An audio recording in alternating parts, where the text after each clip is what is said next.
Welcome to this edition of the Gas Training Association webinar series on the value of LAUF control.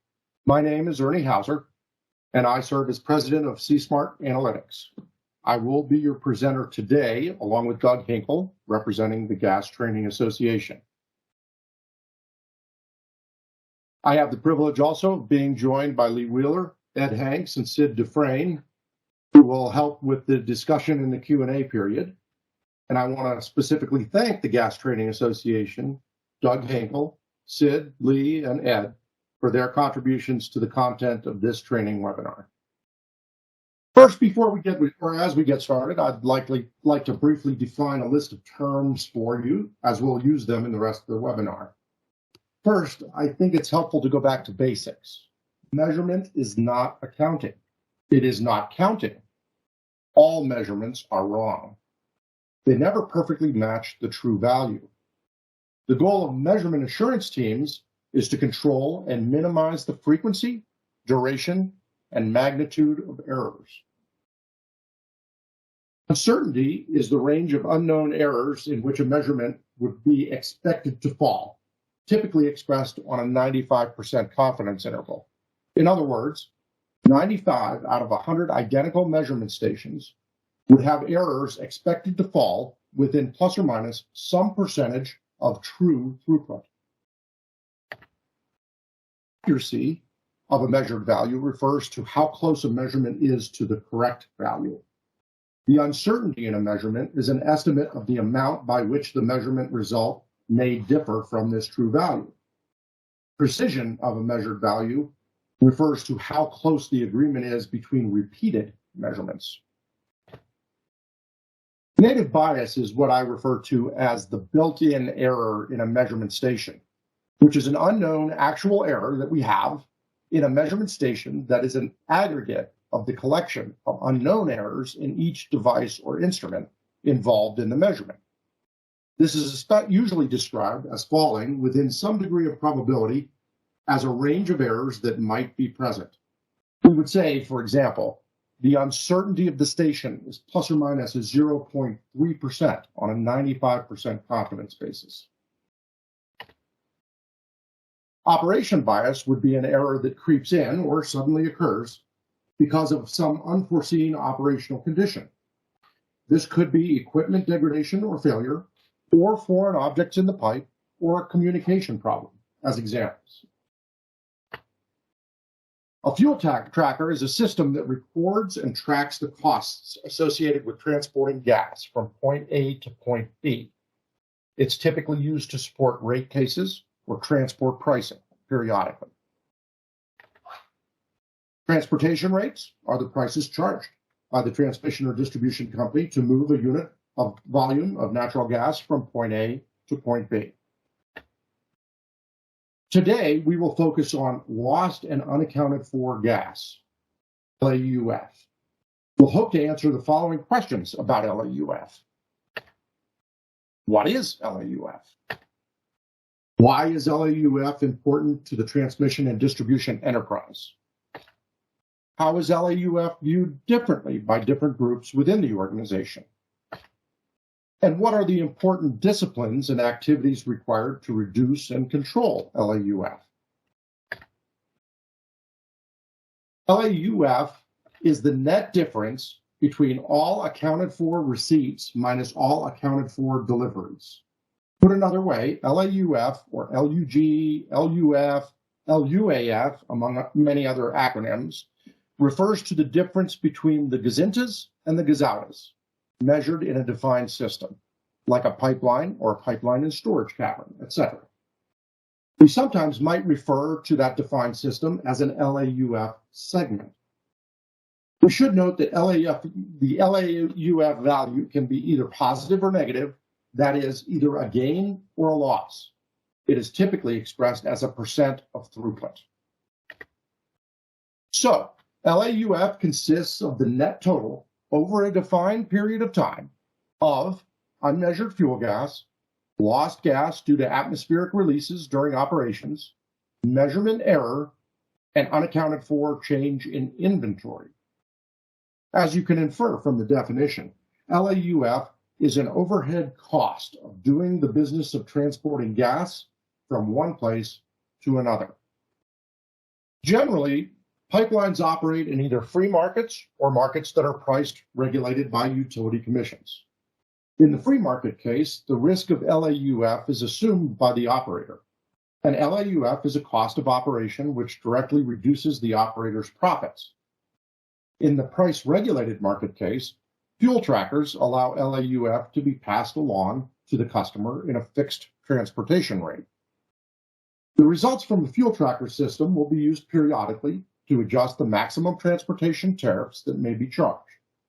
It's important to note, however, that changes to LAUF costs within the period can have a negative impact on the pipeline operator's performance. And if high LAUF is used to justify increased transportation rates, it can become a competitive disadvantage compared to other transportation options available to the customer. In either case, the goal for LAUF should always be zero. The true cost of LAUF is always borne by the operator, the customer, or both, in either a long-term basis or in fluctuations in LAUF over time. The objective is to fairly keep both parties whole through accurate measurement and accounting practices. Therefore, the value of minimizing and controlling LAUF applies to all operators.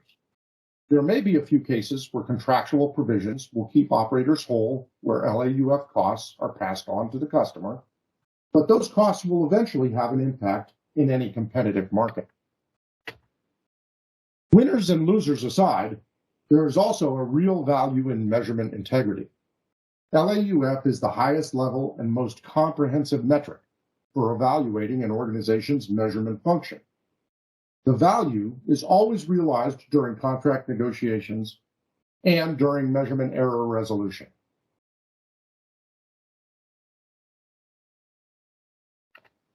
Reliability and integrity are two words that can often be found in an operating company's mission statement. These aspirational goals should be supported by effective training programs and a robust continuous improvement process. Objective measures should be used to judge performance over time. LAUF is one such key performance indicator, or KPI, for measurement performance. As in accounting, the presence of large variances, or corrections, signal weaknesses in measurement accuracy and accounting practices, and become red flags for management, stakeholders, and customers. Budgets are reflections of an organization's priorities. Proper funding and attention to programs are required to maintain measurement integrity. Effective maintenance programs, including testing, repair, and cleaning, can be quite expensive, but return significant benefits in control of LAUF. Training programs for personnel to effectively implement these programs require annual spending allocations that reflect the organization priorities. A quick calculation reveals the high cost of LAUF. Each 0.1% in LAUF of a hypothetical company's 1 trillion cubic feet of annual throughput, a rate of about 2.7 billion cubic feet per day, cost the company about $3 million per year at a gas cost of $3.81 per decatherm. It's important to note that gas pricing can vary widely. For example, during 2021, the monthly price variance was greater than 200%. According to EIA data, these costs represent about $1.6 billion per year for U.S. pipeline companies. The monthly accounting and variation in LAUF for a hypothetical operating company performance reveals the challenges for every operating company. In this example, LAUF performance in the first 2 months of the year would be expected to lead to serious concern and attention from management as they extrapolate that performance to the expected annual result. With the LAUF levels in our example, I would expect management to be giving a lot of attention to improving measurement performance all the way through to December, when they would exhale a big sigh of relief. Management, stakeholder, and customers would be most assured by a straight line as close to zero as possible. I should note that this example reflects a much better than average performance for a pipeline operator, but even so, we can see the value of continuous improvement.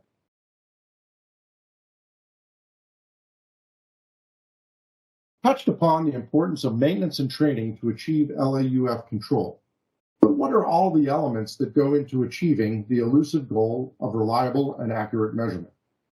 The 5 principal elements are meter selection and application, meter facility design and construction, meter operation and maintenance programs and practices, effective meter station health monitoring, analysis, and resolution programs, and finally, an effective system balance monitoring program.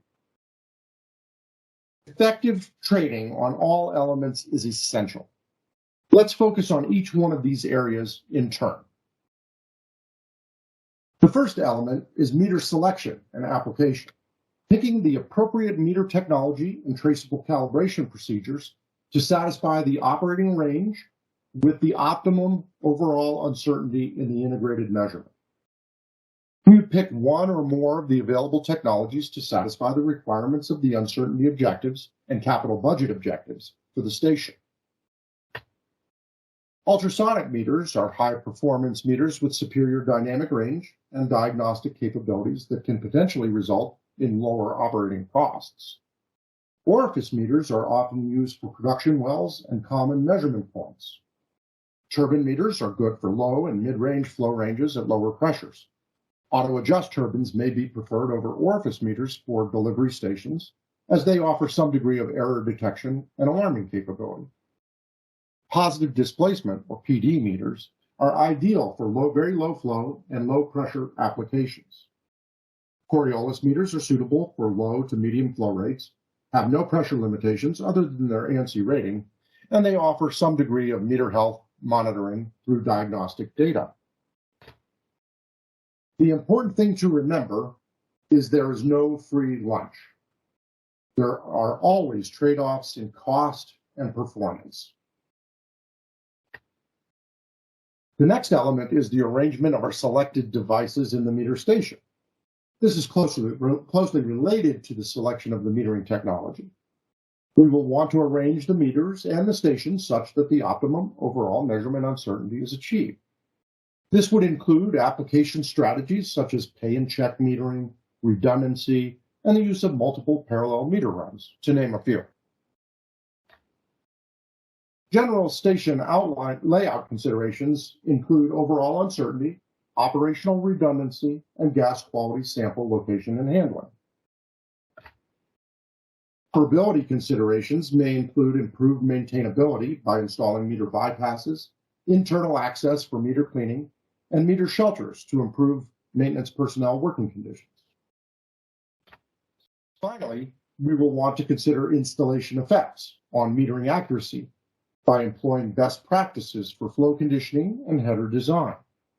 These design practices are codified in industry standard documents like AGA 9 and often supplemented by company-specific internal design standards and practices.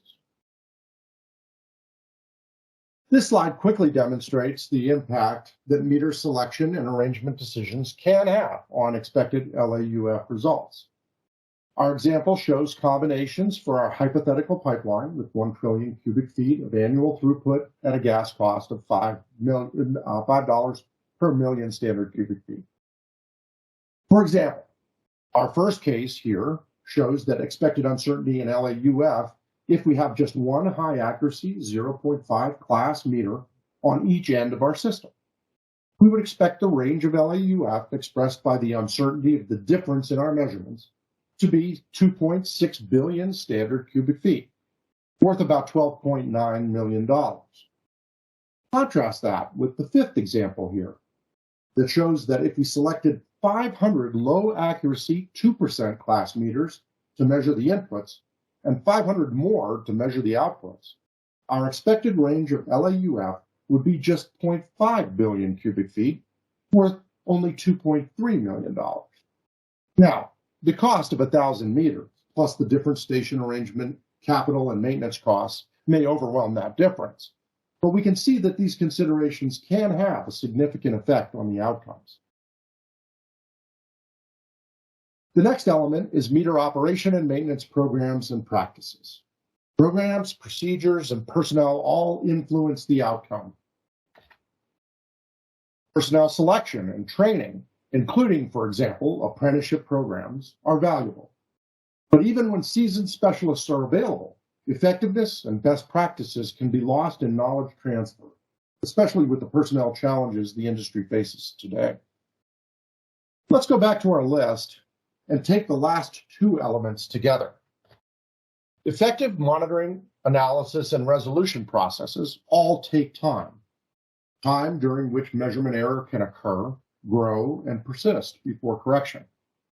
Cost-effective tools and services are increasingly available today to augment measurement team efforts and to reduce these time gaps toward the ultimate limit of 0 in real time.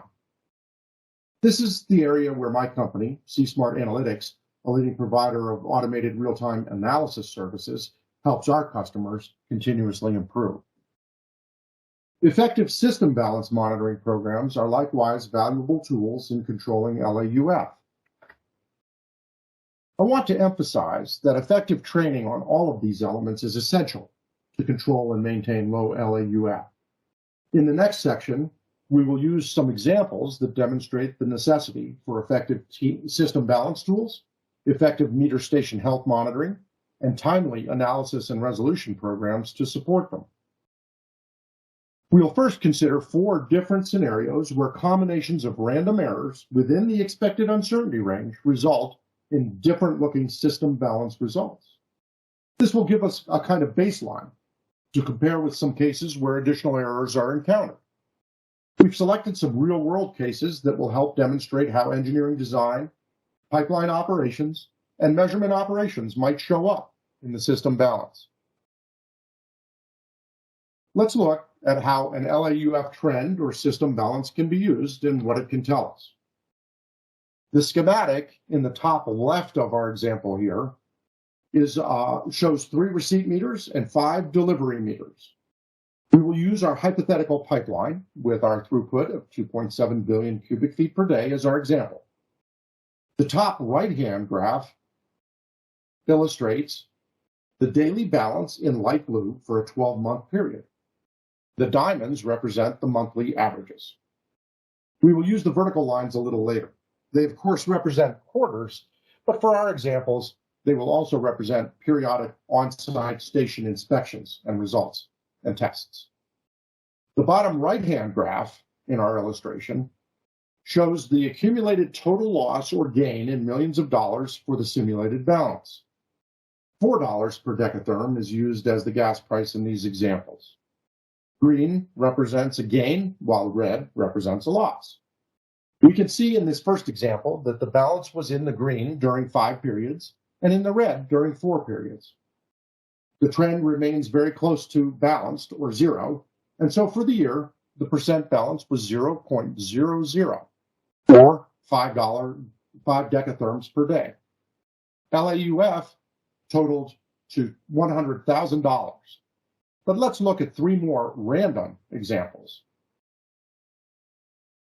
In the second randomly generated example, the balance for the year comes out to 0.01%. The gain totaled to $500,000 and trended positive through the entire period. It's interesting that a randomly generated balance would trend this way. It happens. This is in the noise. That is, within our standard 95% confidence limit for expected results. But it can easily be misinterpreted as a gain pattern. In this third randomly generated example, we see the opposite result. In this example, we get a random loss trend totaling $850,000, and the average daily balance is at 0.02% of throughput.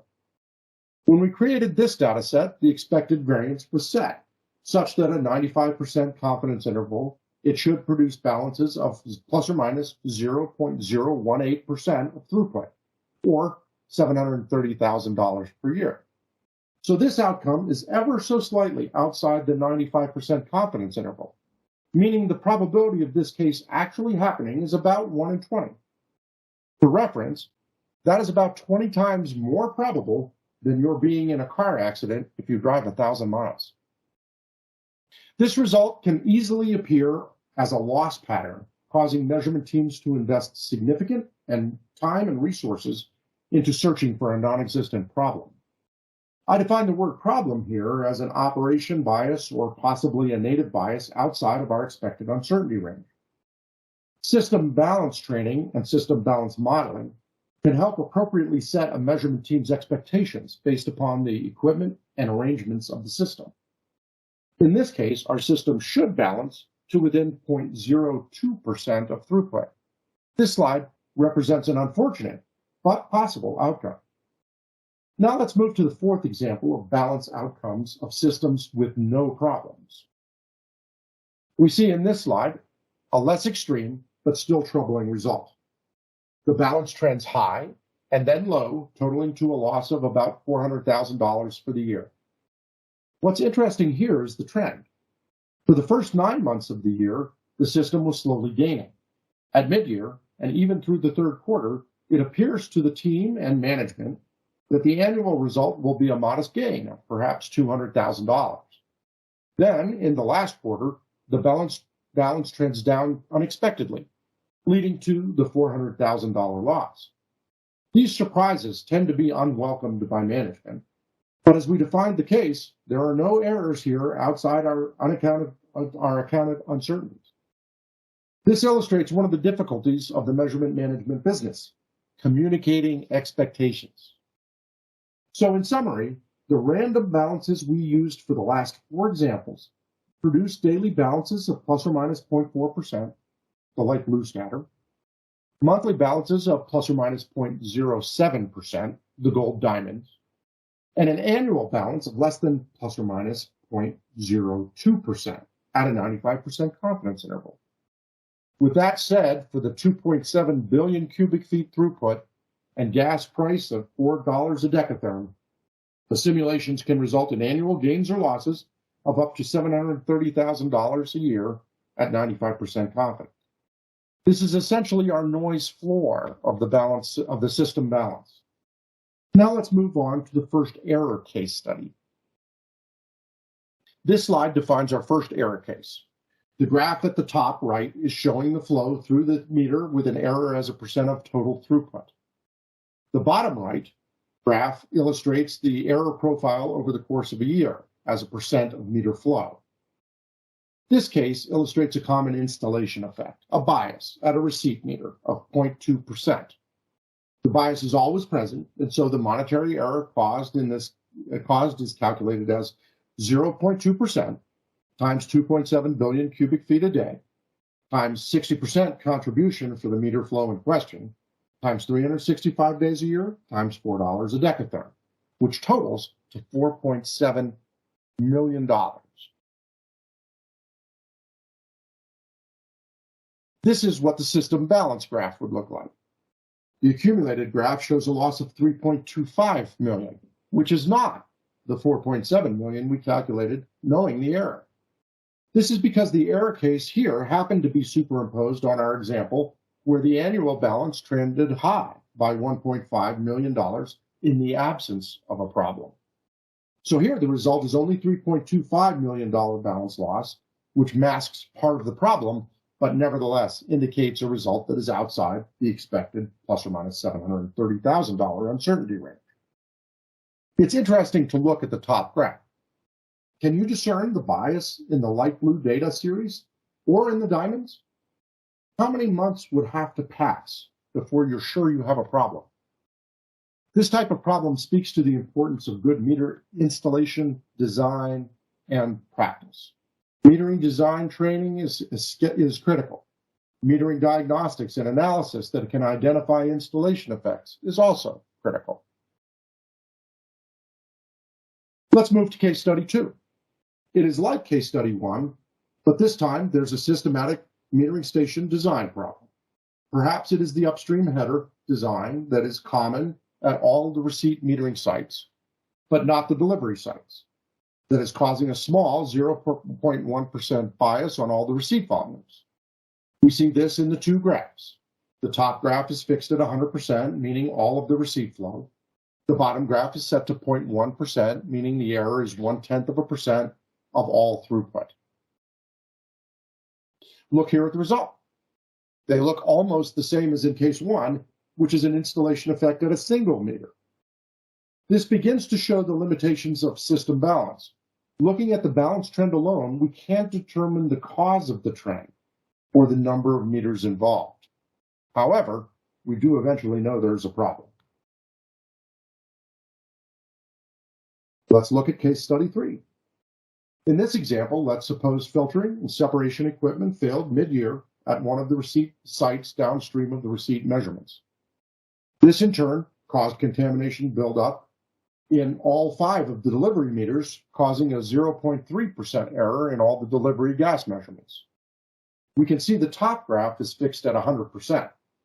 Notice the error profile is 0 for the first 6 months. Then, when the equipment failure happens, the error profile jumps and remains at 0.3%. The results show up dramatically. The gain-loss graph was trending slightly positive until the failure, then trended quickly down, totaling to $5.4 million. Looking at the gain-loss trend, or the light blue and gold diamond series in the top graph, how much time must pass before you're confident there is a problem? If our vertical lines represent our on-site inspection and test dates, perhaps the error is discovered and the root cause is identified at the beginning of the 4th quarter, when the on-site inspection occurs. How long does it take to schedule and clean 5 metering stations? This type of problem is hard to find and to fix. Now we'll move on to cases 4, 5, and 6. There are really 3 flavors of the same case: a measurement error at an intermittently flowing meter. Here we see the delivery meter flowing intermittently. It flows in February, then in April and May, and then continuously beginning in August. Let's begin by assuming that the flowing meter has a 1% error. The meter was not flowing during the first 3 quarterly on-site inspections, and so the problem went undetected. It was flowing during the 4th on-site test. The error was discovered and resolved soon after.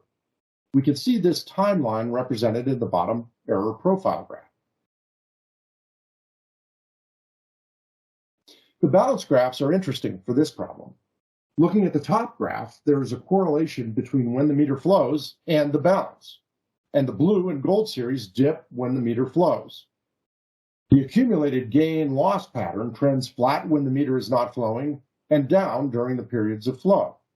A good, well-trained eye can catch this pattern and direct resources to this meter. But how much data is needed, flow and no-flow periods, to detect the correlation? The example speaks to the importance of training, recognizing patterns, and analysis leading to action. Case 4 was a 1% error example. Perhaps that pattern was too easily observable in the balance graphs. Let's keep all things the same, but reduce the error to 0.5% for case 5. We can see now that it is much more difficult to detect a correlation in the balance trends, and this is a hard-to-find $1.8 million a year problem. Let's build on case 5. Now let's suppose, through automated diagnostics, error detection, and analysis, with measurement teams trained to effectively use and respond, as we described earlier, this event could have been detected almost immediately and fixed soon after. The error profile graph shows this. With this quick detection and resolution, the error is minimized, and the resulting balance is well within the expectations for the system, and the LAUF difference is reduced by a factor of 20. This last case is a little different. The meter is flowing all the time at a constant rate, and the error develops slowly over time. Statistically, our 1 trillion cubic feet annual throughput pipeline is expected to have about 10 of these kinds of events per year. Of course, the timing of the events with respect to the inspection periods will influence the integrated magnitude of each event. In this case, the event begins with a small error, which goes undetected in the first quarterly inspection, but grows rapidly and is detected during the next quarterly inspection. An analysis of the error and root cause investigation is undertaken and completed within the next month, and the error is resolved when technicians fix the problem during an extra unscheduled visit. The total duration of the event is 6 months, and the integrated cost in LAUF is about $650,000. Since there is no correlating on-off event, our error is undetectable in the system balance. Our accumulated system balance never reveals any error until after the problem is resolved, 6 months later. But let's imagine what would happen with automated real-time detection and analysis, like the service that my company provides. The event begins, but the event is automatically detected and analyzed while the error is still less than 0.1%, and the root cause is determined so the measurement technician is prepared to fix the problem at the next scheduled visit. And the error is resolved. The total savings over the previous manual scenario is about $640,000. Our system balance shows this effect, and by the end of the year, we have a balance well within our best uncertainty expectations.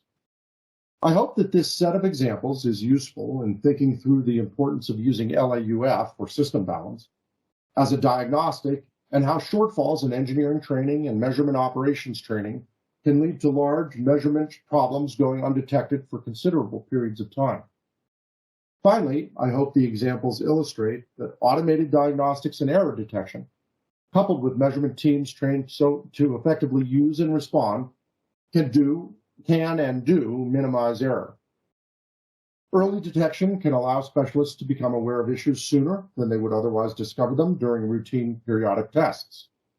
Remote diagnoses can also shorten the repair time by allowing the failed parts to be remotely identified, ordered, and received prior to the site visit.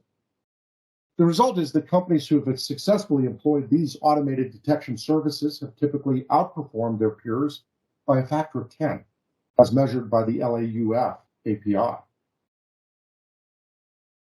I'll pass the torch to Doug Hako to talk about GTA training. Doug? Thanks, Ernie. So GTA training is a program that was built by the industry for the industry. The material we have provides information and theory via web-based training. We have 60 plus courses, and we'll be adding 20 some odd more this year. And instructor-led training, in which we have more than 30 ILT courses. The application of training is done using skill builders, which are basically evaluation tools that you can use in the field to ensure that your employees are performing the tasks properly.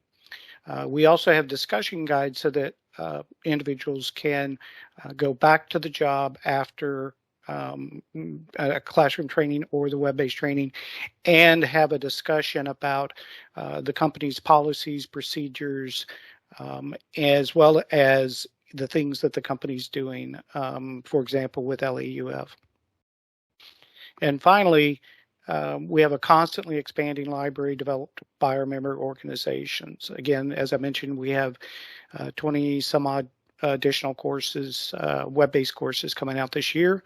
And we branched out from gas measurement to liquid measurement.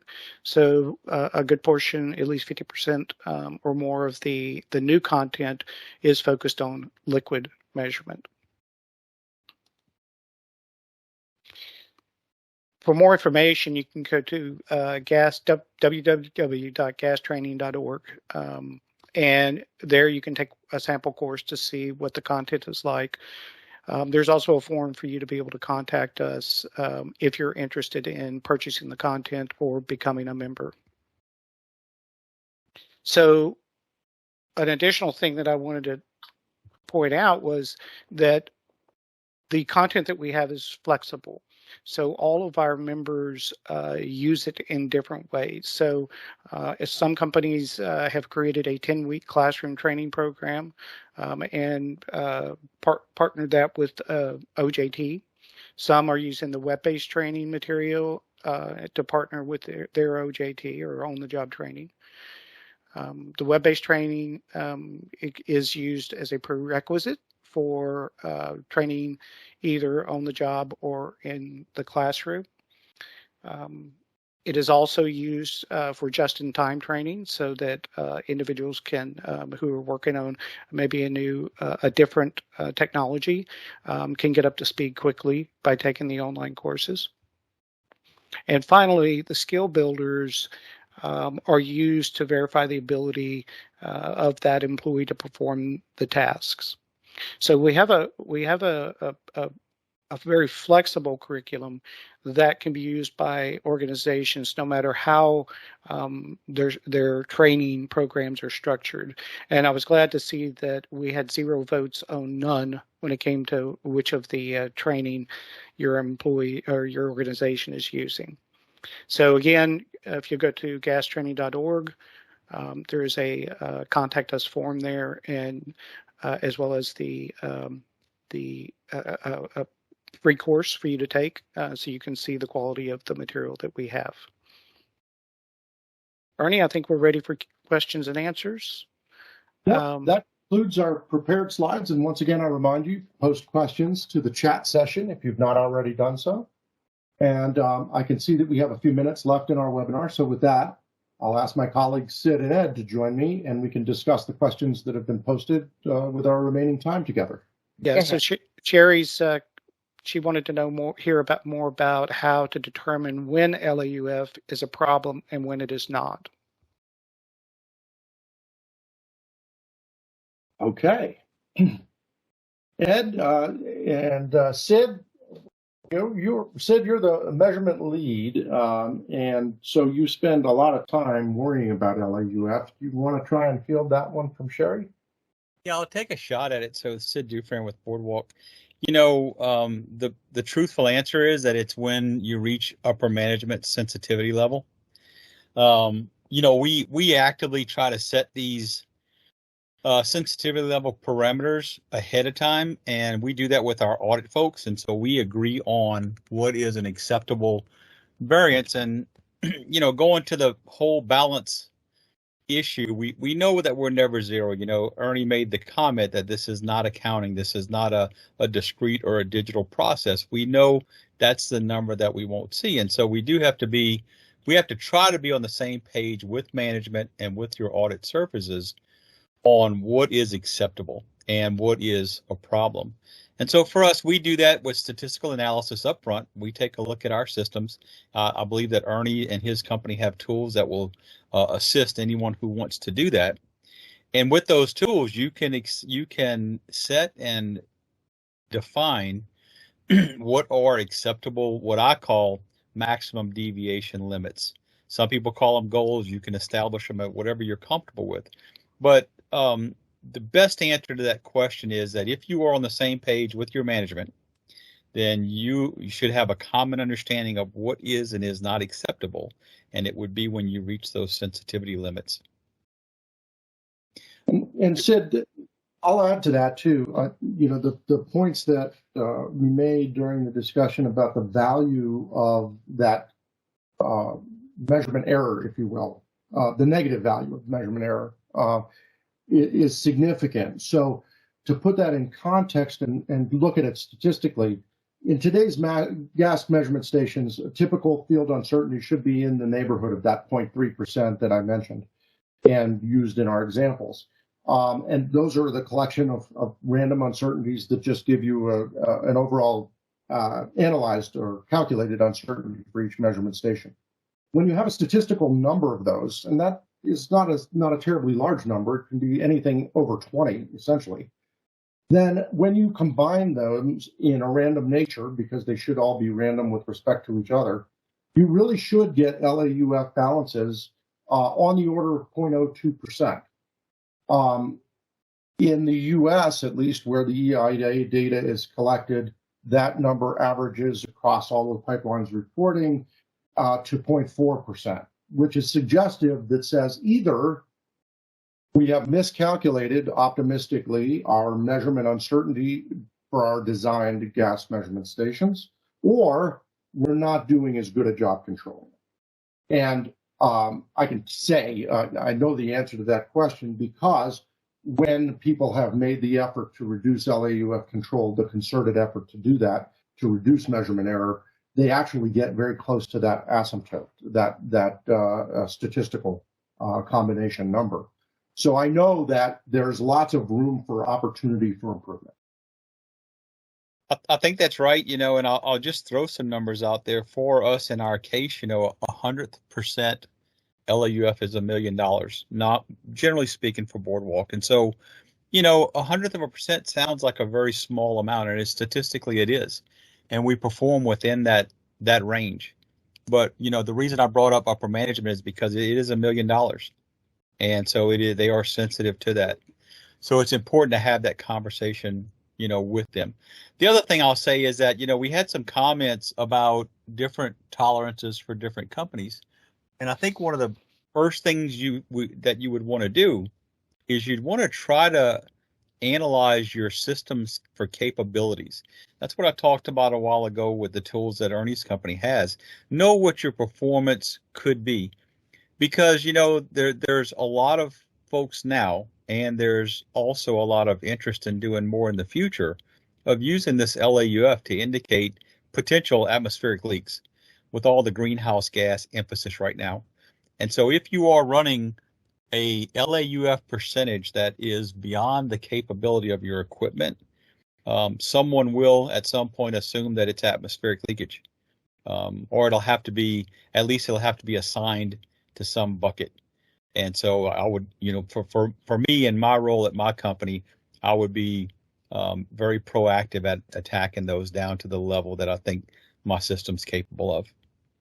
That's exactly right, Sid. And we're seeing a lot of, questioning and activity around that right now with the, movement toward ESG and so on. And I, much the same, just to put a different wording on it, I just refer to that difference or that area for improvement on LAUF as fake emissions. If it's true that that difference, that gap between 0.4% and 0.02% can be resolved and allocated to measurement error and then gotten rid of, then that's low-hanging fruit for pipeline operators to take credit for reducing their ESG emissions because it's masquerading as fake emission.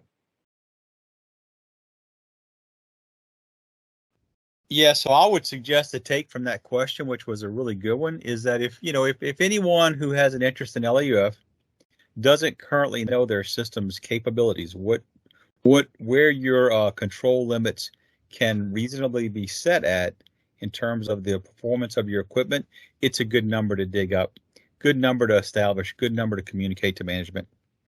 Couple of questions. Has GTA training helped reduce LAUF for any of the member organization?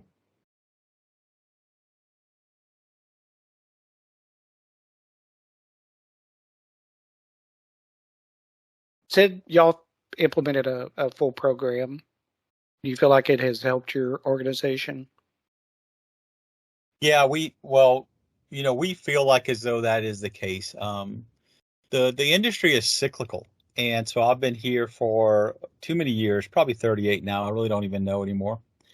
And, we go from periods where we have very robust, strong training programs down to cases where we're basically living off of that excess or that fat of the past. And, it's a cycle, just like with all society. And so right now we have as good of an internal training program as we've ever had. With GTA as the fundamental basis for that. And it makes a big difference. It makes a big difference with our technicians. They have a common understanding of how to go about the operations and maintenance of the equipment. And they also know why.